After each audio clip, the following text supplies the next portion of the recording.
Okay, so I have to share this feeling I used to get. I'd read every single PDF, watched, I don't know, countless interface engine tutorials, Huh. tried to memorize just thousands of acronyms. The standard approach. Right. But honestly, I'd still completely freeze up, like stone cold freeze when someone senior in a meeting would just look over and say, okay, Yeah. walk us through it step by step. How does that lab result actually get from the machine through the interface engine and pop up in the patient's portal? Yeah, that's a common pressure point.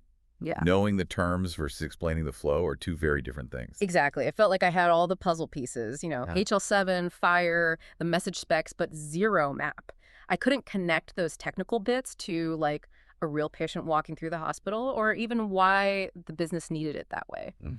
So today, let's walk through what really changed things for me, that turning point. It's actually a pretty simple difference, I think, between just passively learning stuff and having more tailored, active mentorship for health information exchange, or HIE.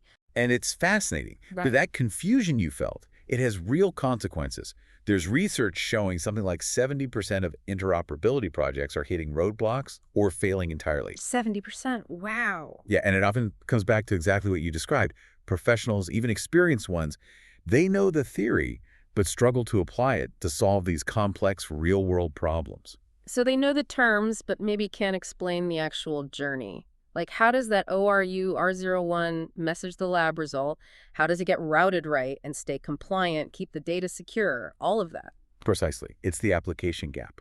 The core idea, the shift that seems to work, is recognizing that knowledge in health IT isn't just generic. It's only really valuable when it's specifically tailored.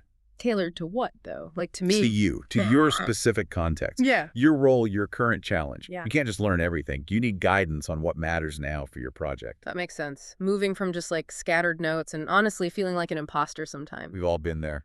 to actually being able to write clear technical specs that people can act on. That's the goal, right? And just quickly, if you listening are a health IT professional wanting to make that shift, to lead with clarity instead of guessing, this kind of personalized approach is out there. We'll link it in the description so you can check it out. And that customization, it really is crucial for getting to mastery. A good approach has to start by asking about your situation. Are you integrating an electronic health record, an EHR system? Focused on reporting. It zeroes in on what you need now. Making it immediately useful, not just abstract theory. Exactly. And the other key piece, I think, is how it constantly forces you to connect the technical decisions back to the business side. Okay, give me an example. Well, take an ADP message. Mm-hmm. Admission, discharge, transfer. We're not just looking at the technical fields within that message structure. Right. We're immediately asking, okay, how does this specific field relate back to, say, compliance or patient safety or billing? Ah, okay. So if you miss something in that ADT message, like maybe the patient class or who the payer is. Exactly. That's not just a small technical oops. That could literally guarantee a billing denial down the line. Which hits revenue. Directly impacts revenue. Yeah. And could cause issues in regulatory audits. It's that direct cause and effect teaching showing the actual clinical or financial consequence of getting a technical detail wrong that's incredibly powerful. So it connects the dots. I connect the dots. And if you zoom out, this way of thinking teaches you the whole system's cause and effect. You start to see what happens upstream, what happens downstream.